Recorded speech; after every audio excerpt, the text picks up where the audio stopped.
So, good afternoon. Welcome all to EUROPARC webinar. We'll be starting now. Today we'll be talking about visitor management in transboundary parks.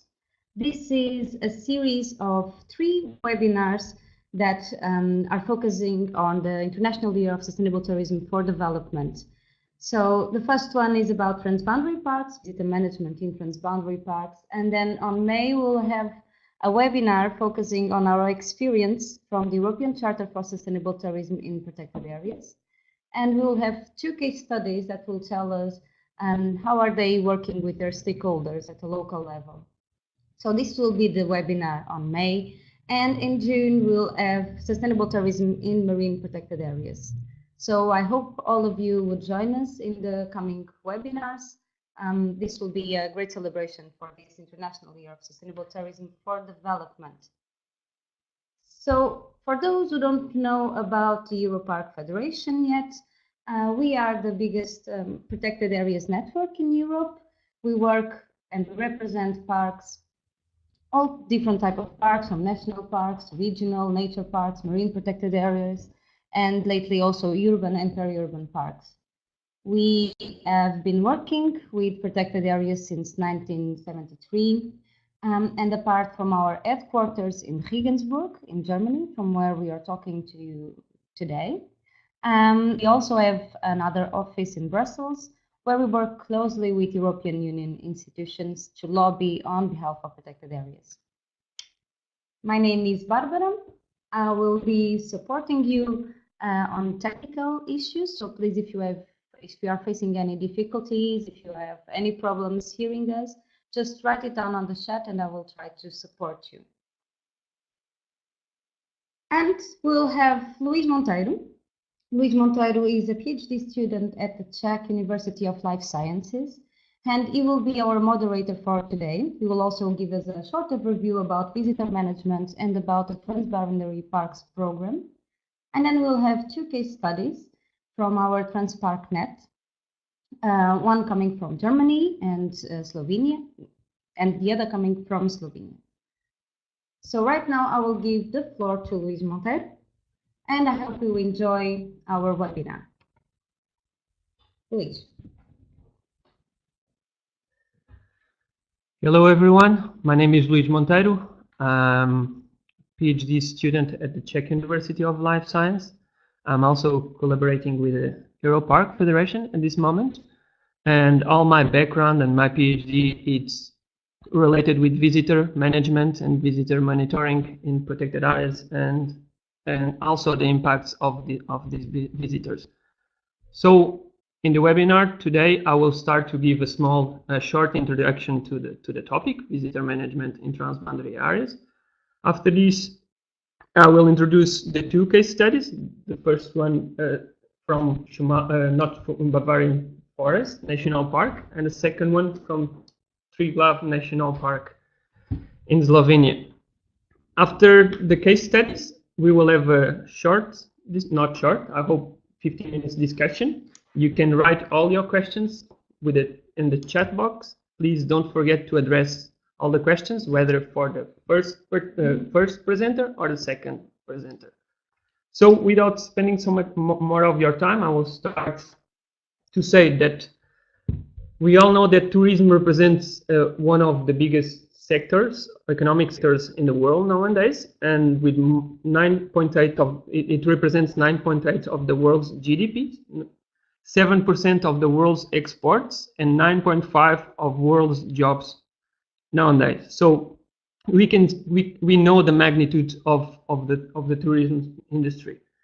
Because of this, not only because of this, but this year, and our webinar is framed on the International Year for Sustainable Tourism, the United Nations designated 2007 as the International Year for Sustainable Tourism, and with the intention so that they try to celebrate and promote the contribution of tourism to achieve the 17 Sustainable Development Goals that they were published on the 2013 Agenda for Sustainable Development. So I introduce tourism itself, but within the tourism industry, there is one segment that is growing more and more every year. Tourism, nature-based tourism. Nature-based tourism is a tourism that it's based on natural settings, such protected areas. And in 2015, there was the first global study that predicted or estimated that the world's protected natural areas receive 8 billion visitors a year. So this represents an investment of 600 billion of dollars on these countries. And also there is an estimation that there is 10 billion of dollars per year spent on nature conservation. So you can see the difference between how much the money that is spent on the countries and the money that is spent on the nature conservation or preserving these places. So there is a much greater investment in conservation that must be a much bigger conservation of protected areas in line with the values that they sustain. So trying to reach more the topic, visitor management, I bring you the definition that I took from the last TransParkNet meeting. Visitor management represent the strategies and measures which influence visitors in their attitudes, decision making, and behaviors to minimize negative impacts on the subject of protection and to maximize positive effects for parks and people. Saying this, visitor management should focus on these two things. And first of all, the parts that we should avoid impacts from the visitation and the conflicts. And the other side, we should maintain or improve the quality of recreation experience. So it's the balance between these two sides of the visitor management. Going more deep on our topic, there is also a definition of visitor management in transboundary areas. And visitor management is based in transboundary areas is based on transboundary partnership for the management of recreation, tourism and service, taking as basic principles the integration and coordination of planning and operation management activities, and having as a base the collaborative processes. So, because we are here today with two case studies from our TransParkNet network, and because I'm also here representing the EUROPARC Federation, I would like to talk a little bit about our Transboundary program that was launched or created in 2003 at the World Park Congress in Durban, and evolved from the Parks for Life Action for Protected Areas in Europe. It's a publication that was created together from IUCN and EUROPARC in 2009. So the Transboundary program is a special verification and certification system that aims to promote and facilitate transboundary cooperation between European protected areas. Saying this is an innovative and unique system of basic standards that acknowledge standards identification of priorities and essential elements of effective transboundary cooperation. It's a distinctive method, and I might say, for what I know, EUROPARC is the only one that certifies transboundary areas. It also encourages best practice and experience, so that members of the TransParkNet share their experience, and it's a unification of ecosystems and people. Okay. So the Transboundary Park program has as a base the basic standards. The center for the evaluation process. There are 9 quality criteria and 5 fields of work. And within the quality criteria, there are 5 primary criteria, 4 secondary criteria, and within the fields of work, there are 1 primary field of work and 4 secondary fields of work. So all parks that they are applying for this certification, they have to fulfill 10 of the 14 criteria they must be achieved. So from the primary criteria, all the primary criteria must be achieved. From the secondary criteria, 3 of the 4 criteria must be achieved. From the primary field of work, this primary field of work must be achieved, and from the secondary field of work, 3 of the 4 must be achieved. I put here the recreation and sustainable tourism because within the secondary fields of work, there's one item that mentioned recreation and sustainable tourism, and this is exactly what we are coming here to present today. So, since the program was launched in 2003, so there are 23 protected areas in 13 countries. They were certified as 10 transboundary areas. The first one was in the border between Austria and Hungary. And today we're going to have the Bavarian forest in Germany and in the Czech Republic, located, you can see in the screen. And the other case study comes from Prialpi, Giuli National Park and Triglav National Park in Slovenia.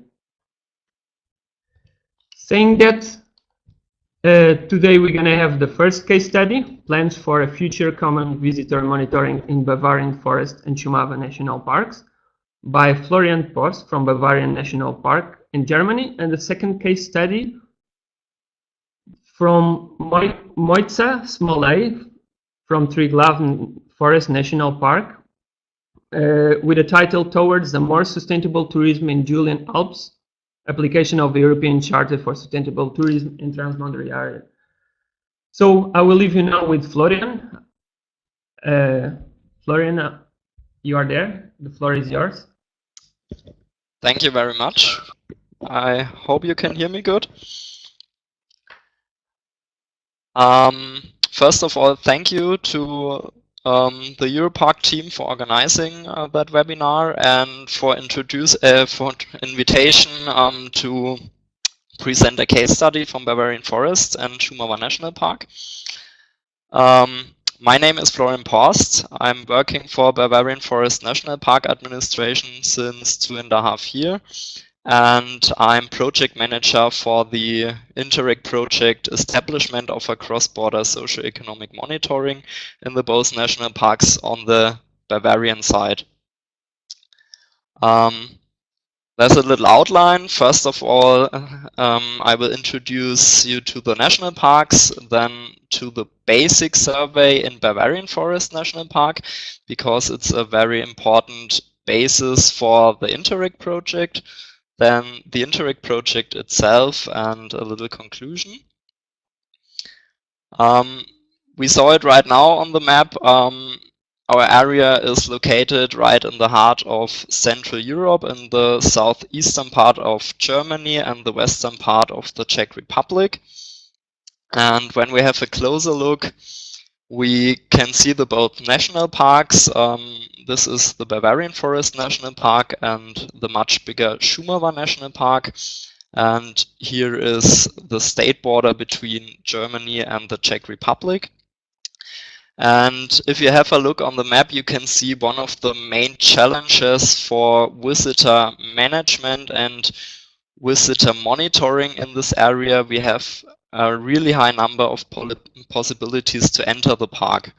On the Bavarian Forest, we have more than 100 possibilities to get into the park via roads, hiking trails, cycling trails, and so on. On the Czech side, I think there are more than 200 possibilities. The Bavarian Forest National Park was established in 1970 and it's the oldest national park in Germany. Šumava National Park was established in 1991 and together we have more than 900 square kilometers of protected area and more than 1,000 kilometers of marked trails together, hiking and cycling trails. And actually there are 5 border crossings between the parks. and 3 more are in an environmental impact assessment on the Czech side. And of course, there are more border crossings between the Šumava National Park and Germany in this area where it's not a national park on the German side. Why do we need a transboundary cooperation? In general, of course, nature does not know human borders. So effective nature conservation needs a cross-border perspective, for example, regarding wildlife monitoring. Can you hear me?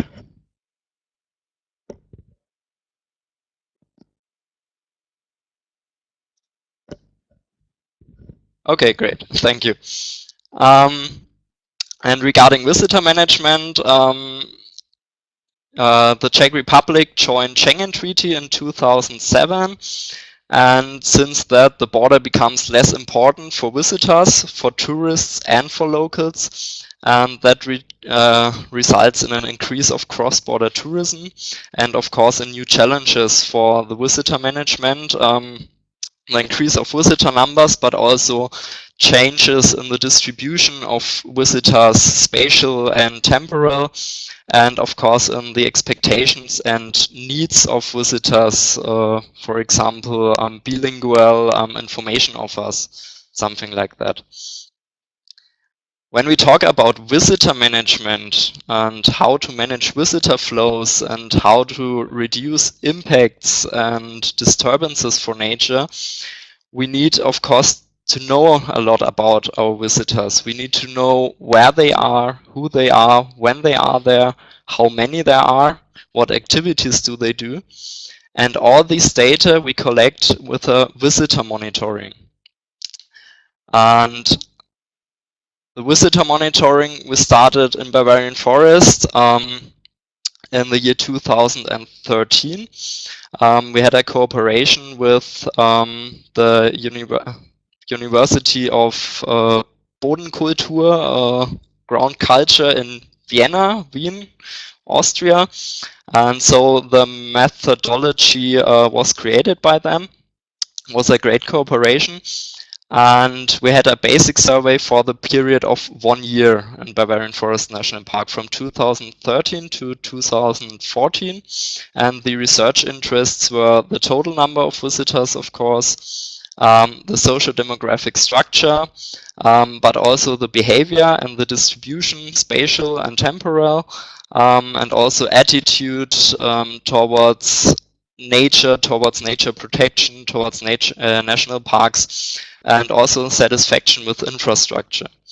And this interest made a combination of counting and interviewing necessary. And the counting was divided into 2 parts. One of the part was an arithmetical counting for the whole period of 12 months. And that means counting with electronic devices. We counted at 14 sites with 15 different counters. We had mainly thermal sensors. You can see them here in this installed in this wooden post. They realize body heat. We had pressure mats, pressure tubes, and 1 vibration sensor. And the second part was a manual counting. Manual means counting by human observers at 64 sites in the national park. And we counted on 12 days distributed over the 12-month period, and there was counting on 6 weekdays and 6 Sundays or holidays. With this permanent monitoring at 14 sites, the counting by human observers, and also by analyzing parking tickets sold at the 2 big national park centers, we were able to calculate the total number of visits in the national park for the period of 1 year, and it was 1.3 million visits, much more than we expected. Out of these counting, we were able to identify 4 long-term counting locations, and the relationship between these counting sites is known through the basic survey. And so we try in future to calculate data for all locations out of these 4 long-term counting locations. The second big part of the basic survey were interviews. There were standardized interviews on 12 days, same 12 days like the manual counting. And we had different questionnaires for locals and tourists. And we had also different questionnaires for winter and summer because there are different activities proceeded in the national park. And the duration of an interview was around 15 minutes. There were a lot of questions about social demographics, about attitude, expectations, and so on. And very important for us, we collected data about behavior in space and time via route analysis. So the respondents were asked to sketch in their used route, their used trails in a map. So we were able to analyze the routes, and we had nearly 1,000 interviewed visitors. Why I show you that is because it's a very important basis for our Interreg project with the title Establishment of a Transboundary Socioeconomic Monitoring in the both national parks. And when we talk about socioeconomic monitoring, we mean mainly visitor monitoring. For those who do not know, Interreg is an European Union funding program which is for developing remote transboundary areas, and the money comes from the European Regional Development Fund. The project duration is 3 years. It started at January 2017. The project costs are 672,000 euro, but with a funding rate of 85%. The aims of the project are to get data about cross-border tourists and tourism as basis for management decisions to improve, for example, our visitor management, our information offers. We want to learn about the different expectations, attitudes, and needs of visitors from the different countries. And we want, of course, identify and avoid conflicts of nature protection and recreational use, and also of different recreational uses. The steps of the project are, first of all, a basic survey in Šumava National Park, and of course that has to proceed with the same or similar methods like the basic survey in Bavarian Forest National Park. So the methods shall be transferred to Šumava National Park. Then we are able to join the data from the both parks. So we have great data for the whole area, for a transboundary area. A next step would be the development of 5 long-term survey modules. Long-term survey modules means that we have modules with different themes, for example, evaluation of the cross-border movements, the knowledge about national parks, attitude, expectations, visitor behavior, and so on. This is more kind of a brainstorming. And all of these 5 modules should be surveyed once via the project. And then we want to embed that in a long-term context, and after the project, each year should be 1 module of these 5 surveyed once. So every module will be surveyed in a 5 years regular cycle. So we could get great data series for the future. The last step would be the implementation of a long-term cross-border visitor counting. Here again you can see one of the thermal counting devices in a wooden post. We want to implement automatical counting in both parks, also accounting at the border crossings, and we want to join the data from all these countings, and then we get a credible data source about cross-border tourism in the whole area.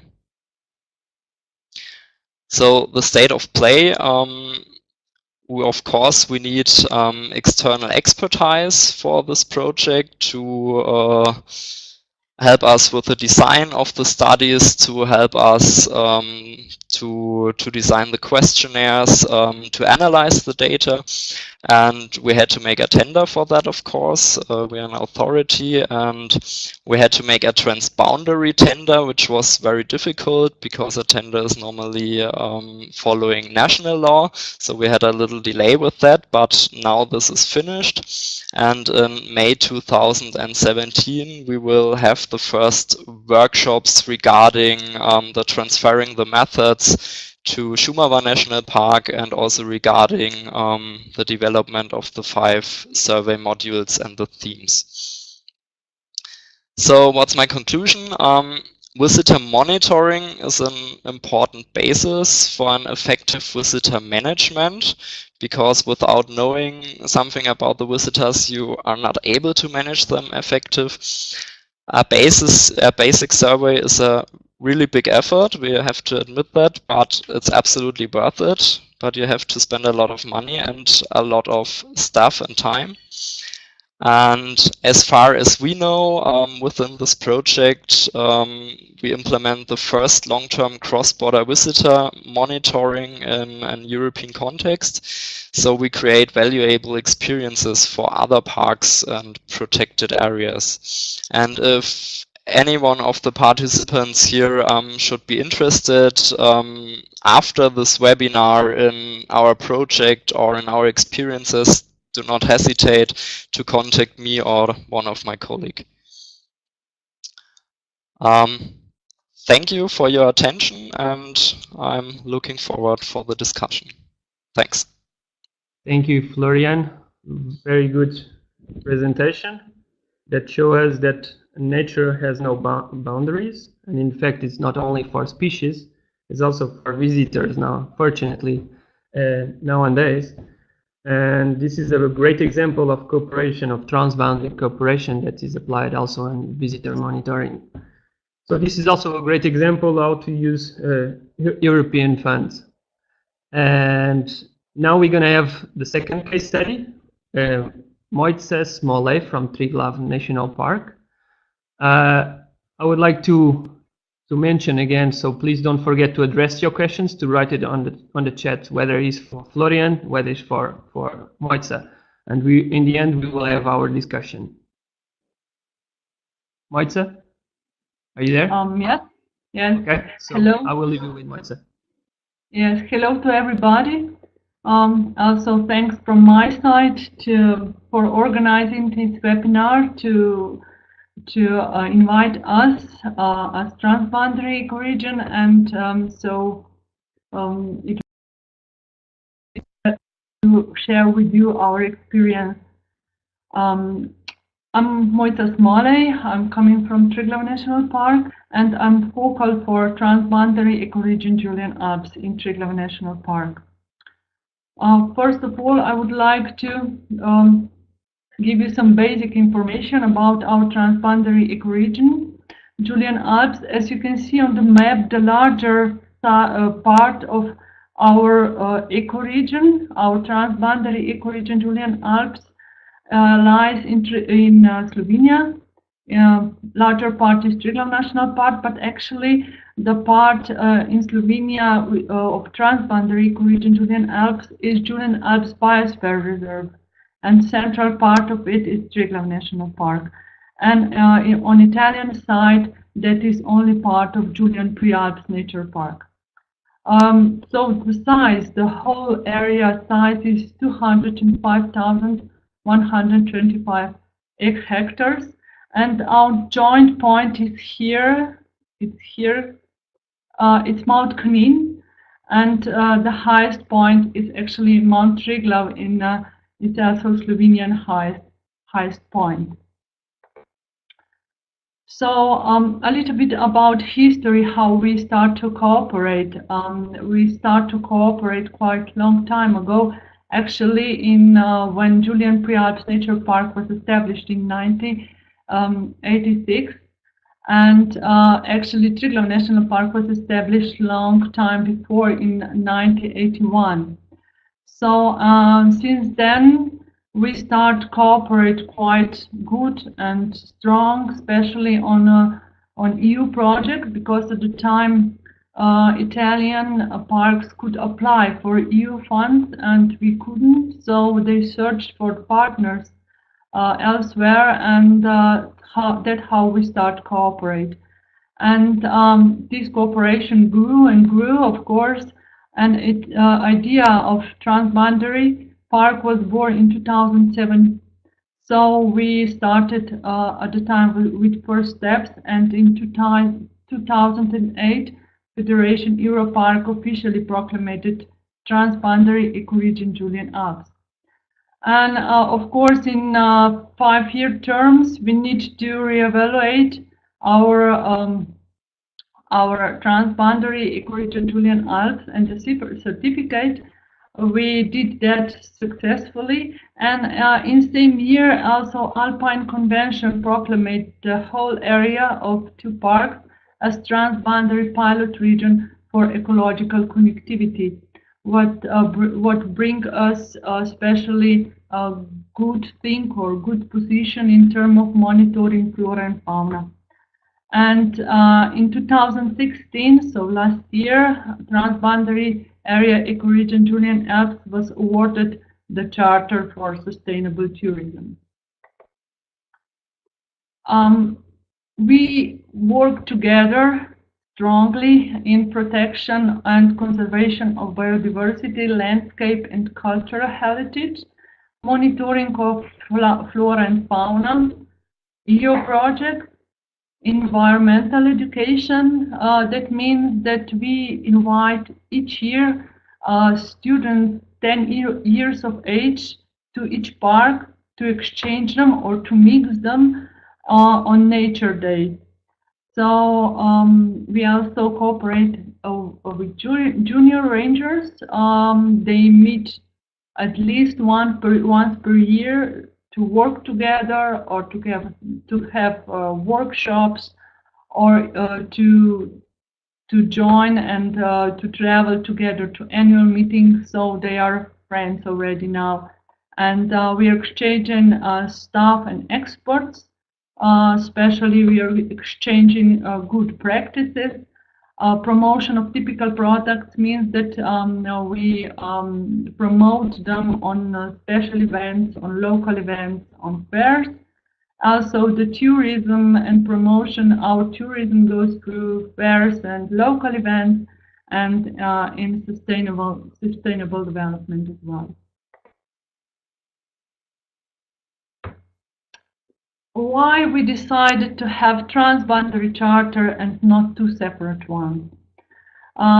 Yes, because this question I based because our verifier came and said to us, if you would apply separately, it won't be. I wouldn't have any questions why, or why wouldn't you get this certificate? But we saw challenge in this, and we wanted to try. And parks have already made some joint promotion before applying for the charter, like leaflets, event calendars, joint promotion and fairs, local events. Actually, we exchange local chefs as well.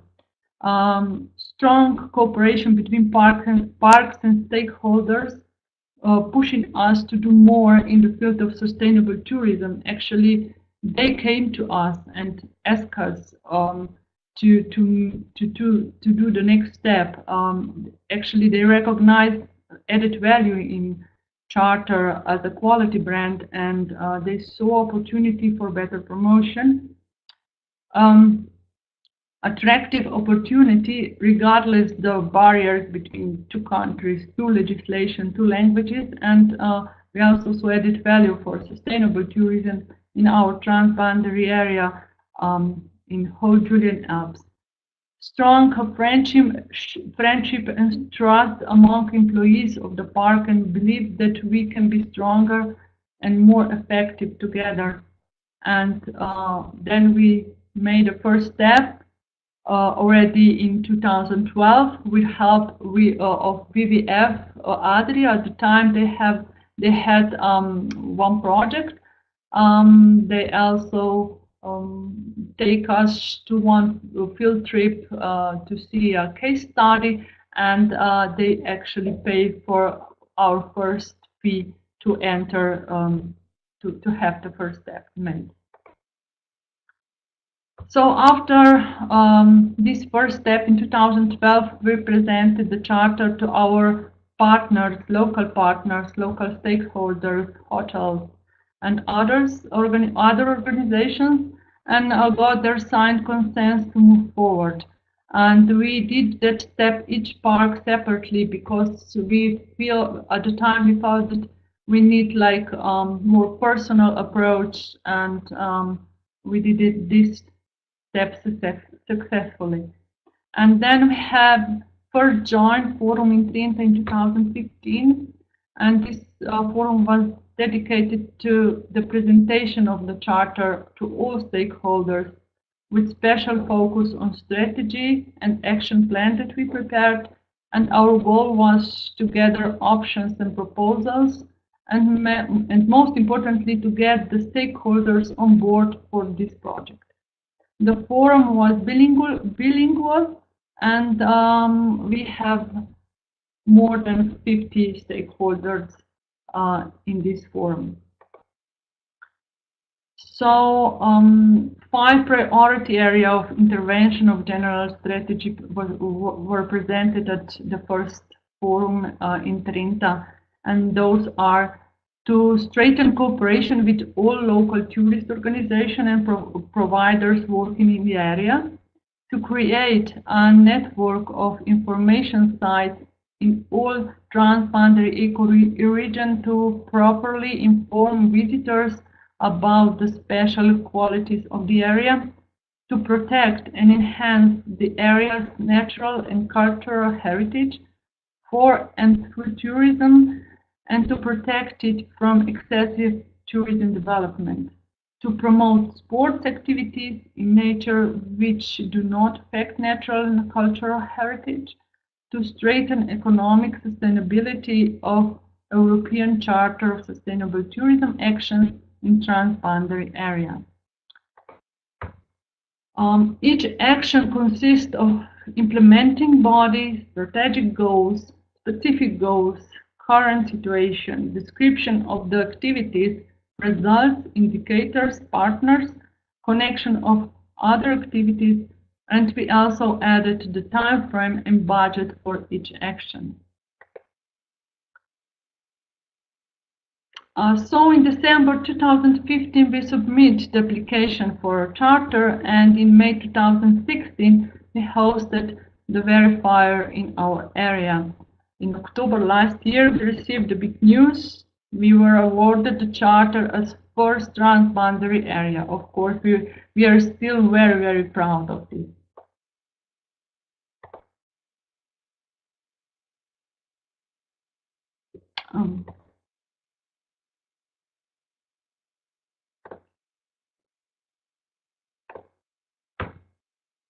Sorry for this. The verifier most significant comments were the strong identification and awareness of EUROPARC certificate of sustainable tourism is remarkable, and also underlined by the many letters of intent which the protected areas have received to implement the strategy and action plan. Products need to be defined which the visitors recognize in both protected areas, similar products in both areas, connected products, and create more visible transboundary information, especially on websites and maps. And we are very aware that we need to work especially in those two last ones. And the second joint forum was then in Indonesia last year in November, and was intended to make a step forward together with stakeholders. We choose 3 most important topics which we will propose in next years. So strengthen cooperation with all stakeholders, tourist organizations and services in transboundary ecoregion, joint promotion and promotion of typical products. And those are the actions that we choose for this year. So Transboundary European Charter Sustainable Tourism Event Calendar. This one is already out. So promotion articles in summer newspaper for visitors in both parks. So those are summer newspapers like guiders for visitors.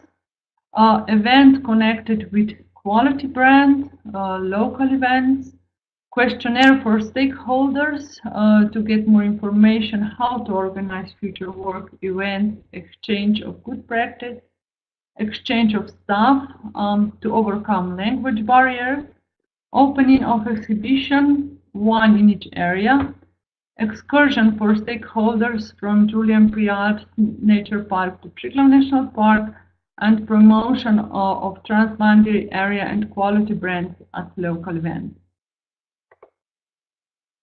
And what next? We would like to continue working on selected topics of the last forum, organize the next forum in autumn in 2017 in Triglav National Park, and we will closely look for new EU projects concerning sustainable tourism. And at the end, what I actually didn't write, I would like to say that Charter also push us to cooperate even more and on more different topics. Also, our stakeholders start to cooperate too. So we see that as a result of these forums and yes, these steps. And also one more thing is that last week our friends from Prialt Julia from have meeting of and presenting the first step to get also to be certificate as a man and biosphere in UNESCO site, and after they will, I'm pretty sure they will get it, and after they will get it, our next joint step will be to get a joint, so the man and biosphere UNESCO certificate for transboundary area ecoregion Julian Alps.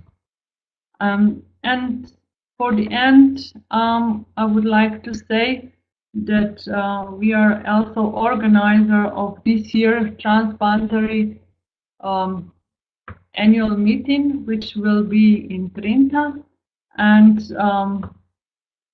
of course we are welcoming you in our region, in ecoregion Julian Alps, and I would like to thank you for your time and for listening to me.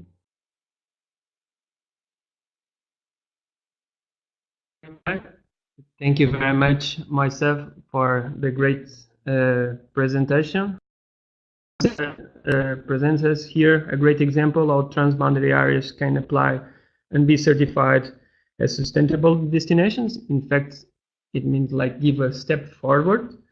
And maybe this will give an inspiration for another transboundary areas to apply the charter as a landscape planning tool and at the transboundary level. So it means a bigger region. So now we're going to have our discussion. We have a group of questions. Please don't forget to address the questions to Moitza. I will start with Florian. I hope you can hear me. The first question is from Zoltan. Is there any citizen science to involve local people and visitors to species monitoring in the Bavarian forests? That's not really my group of theme I'm responsible for, but I know there are some projects for monitoring fungi with citizen science.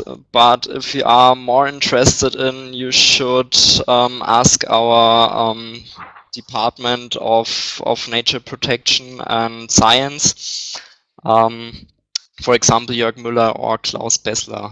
If you are interested in contact me, I will send you the contact from them. Okay, another question is how does the TB, the transboundary visitor monitoring differs from normal special regarding special and temporal visitor flow? If is there any difference between if you do it in one side or if you include the transboundary area, if you do it to both sides? So the difference is, of course, the transboundary perspective. At the basic survey at Bavarian Forest National, we focused, of course, visitors of our national park, and we had the methodology problem or challenges that a lot of our interviewees only spoke German and English, so we were not able to interview a lot of Czech visitors, but we know that there are a lot of Czech visitors.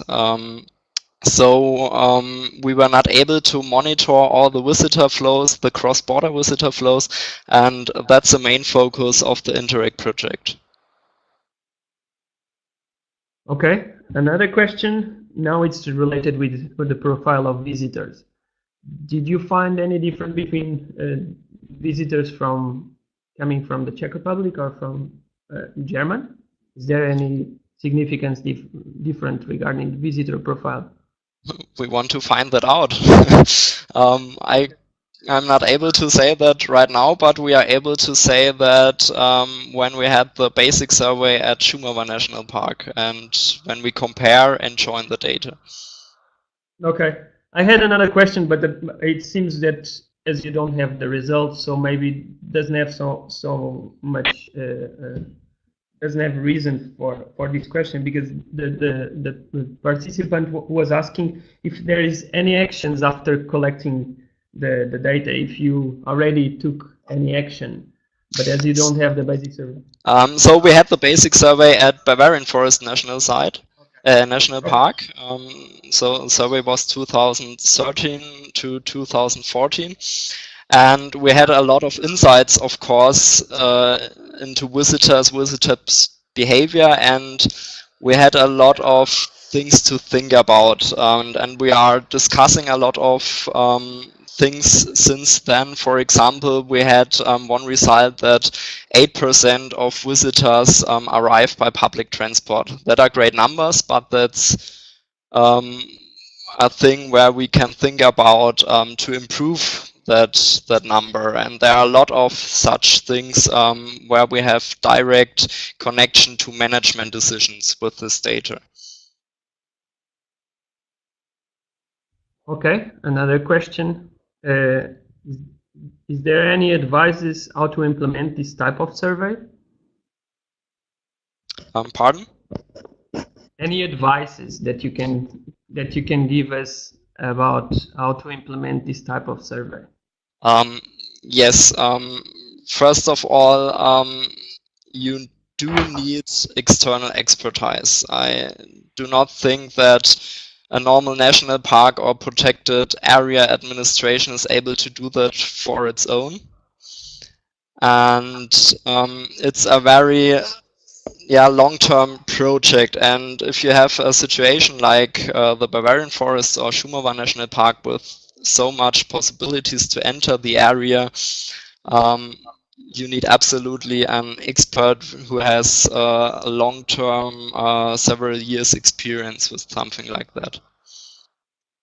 But in your case, Florian, who was the external expertise? Was like an university? It was the University of Bodenkultur. I don't know how the name is in English. Universität für Bodenkultur in Vienna, Austria. Okay. They have much experience with visitor monitoring at protected areas. Okay, I have just yes. I have another question. Which elements would you, and it's this part what we didn't understand, change or exchange after this experience? Which element would you change? Would you do it something different? And which elements would you share with us after this experience? To be honest, I think I would do not make change with the counting, because I think it's a very great method to get statistical relevant data in such a complicated infrastructure situation. Regarding the surveys, I would say we should do a little bit shorter questionnaires for special groups of activities. For example, in winter, when you ask in winter people, you should have a really short questionnaire, but that's the only change I would do. Now I have a question for both of you regarding transboundary visitor management. What is the value added to be a transboundary area regarding visitor management? What would you say? Florian? Who's first? Okay.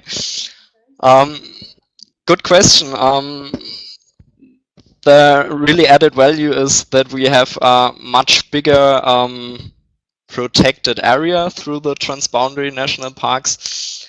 And very important is that we have for all questions and issues direct counterpart on the other side of the border, and we can develop common strategies to face common or the same issues and impacts of visitors. So I think that's a really great added value.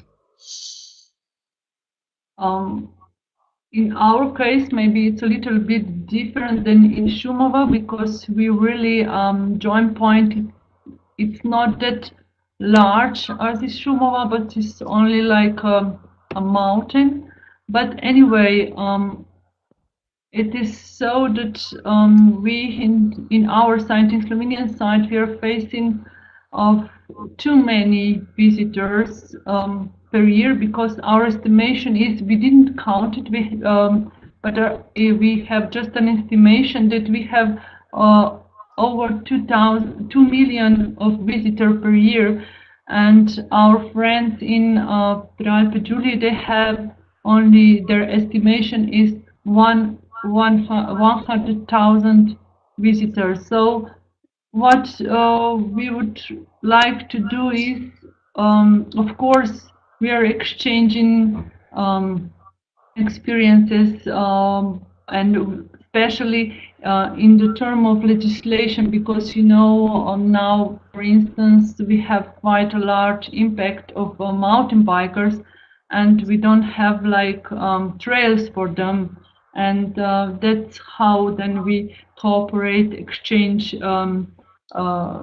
opinion, good practices, and also we are asking each other how is organized in one country, and to have an overview or experience or an idea how to deal with that problem in our side. But what we would like to do in next year is as well to get with better promotion of, for instance, of Prealpe Giulia in our side, is to reduce or to tell people that on other side of Julian Alps is also a beautiful area, and that some of them, they could go there, so it won't be so crowded in our side, but this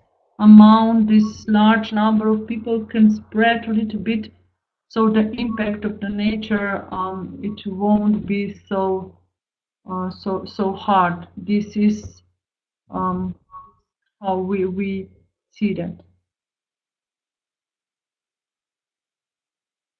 Okay, now I have the last question to Florian.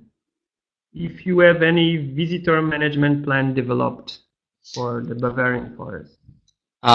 We have in general a national park plan, and a part of the plan is regarding visitor management, and there are, for example, defined our infrastructure network and the main aims of visitor management. Okay, thank you, Florian. Now, a question for Mojca. Have the local tourism enterprises been interested and involved in the charter area or in the work? They were involved, and they, like I said, we approached them personally. So that means that we called them, we present them on special meetings. We went on 5 different locations inside the park, present them the topics, present them the benefit, the added value, and we were successful. We, especially in local tourist boards, they saw a large opportunity and in brand like Charter for Sustainable Tourism. And what also brings us, maybe you know that Slovenia is promoting itself with green, healthy, active, and now they will have like a brand of green. It's called Green for enterprises. But also they add green parks for Slovenian parks. So it's also benefit for us, because we already have one certificate charter.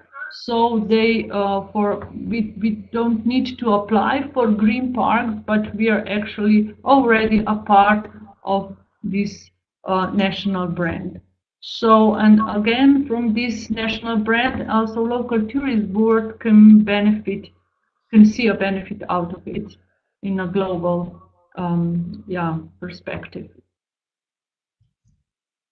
Okay, now we have a question from Stefania. As you know, the two EUROPARC certifications, the Charter and Transboundary, they have different procedures and criteria. According to your practical experience, how is it possible to improve these synergies and coherence between the two processes? Yes, maybe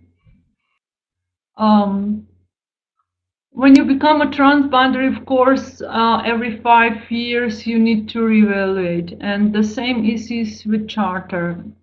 Maybe it's difficult, but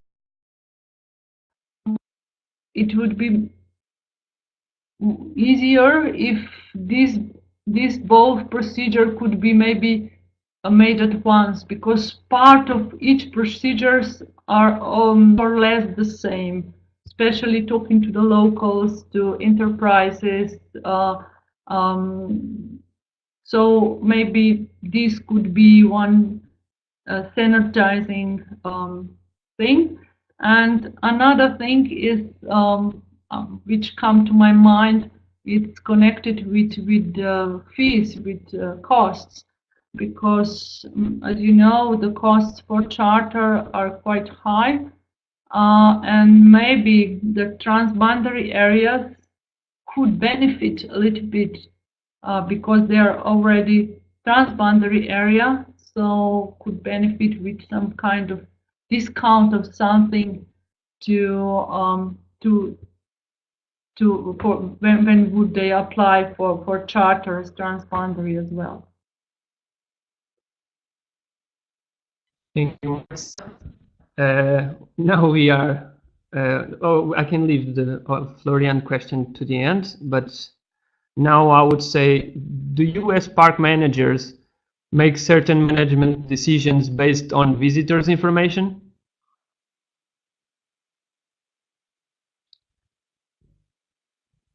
This is for both of you. Pardon? Yes. I can answer first. Of course, we are. We are also trying to monitoring, not really monitoring, but we were question visitors about different things. Also, for instance, because maybe you know that Triglav National Park have no entrance fees, so you can enter free, but on Mount Triglav last year, and it was really too crowded because of the safety issues and other issues as well, especially nature conservation issues. We ask people, for instance, how would they feel if we would have some kind of entrance fee to enter Triglav, and of course the result was different, but a lot of them saw this proposal as good because because of really too many people up there, and people could not enjoy the sights, the nature, the peace in the mountains anymore. And so what I wanted to say is we are asking them, of course, we are asking them about their opinions, and we try to cooperate it in our work, and we ask them as well how would they feel if we would do something about visitor management in our areas, and we are trying to involve their opinion into, or even revert into our annual plan or long-term plans and so on.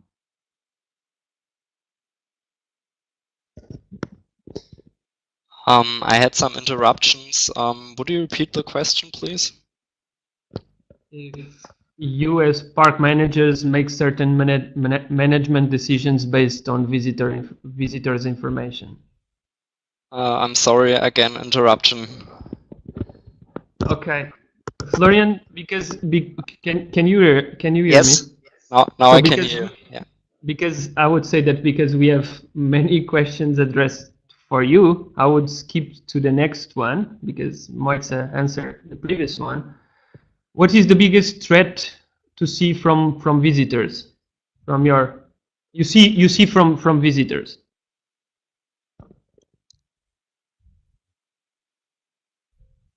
It's to Moitza. Florian? No, it's to you, Florian. It's to you, Florian. Threats through visitors. Of course, there are impacts of visitors. There are disturbances regarding wildlife, especially capercaillie. And that's a main problem for the winter period. So we have to think about how we can avoid conflicts between recreational use and wildlife disturbances. Of course, there are garbage problems with cigarettes, with handkerchiefs and so on. And there are also conflicts between recreational use or between visitors, for example, mountain bikers and hikers. But through our visitor management, we try to avoid these problems. For example, we try to split hiking and biking trails. We have temporary we have areas with where you're temporarily not allowed to enter for protection of capercaillie and so on. Okay, thank you. I'm sure that you have many interesting findings from your survey, but could you please tell us something about the findings regarding visitor attitudes and expectations? Yes, we know, we asked why the visitors come to us, and we know the main reason is not really unexpected nature and less education. So we have, for example, to try to give information about national park in a way that is not recognized as educational approach. And we also had insights that the acceptance of the work of a national park correlates a lot to the knowledge about the national park. So it's a really big task to give more information, what are the aims and what are the targets of a national park and why our work is useful. And that would be improve the acceptance of national parks. Okay, thank you, Florian. Probably the last question for Moitza. You mentioned your stakeholders push you to go for the Sustainable Tourism Charter. Have your tourism business reported any good changes as a result, increasing in booking, for example?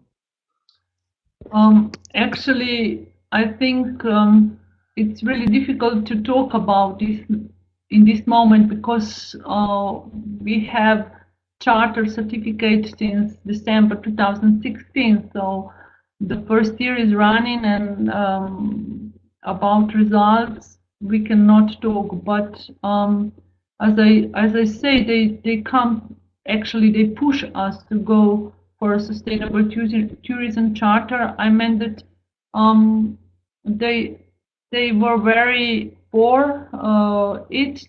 They were very supportive. They when, for instance, when verifier came to us, they really talked with her. They were really very supportive at the time when we have verifier here, when we need to support from them to apply for a charter. So, but talking about results, it's really, I think, too soon now.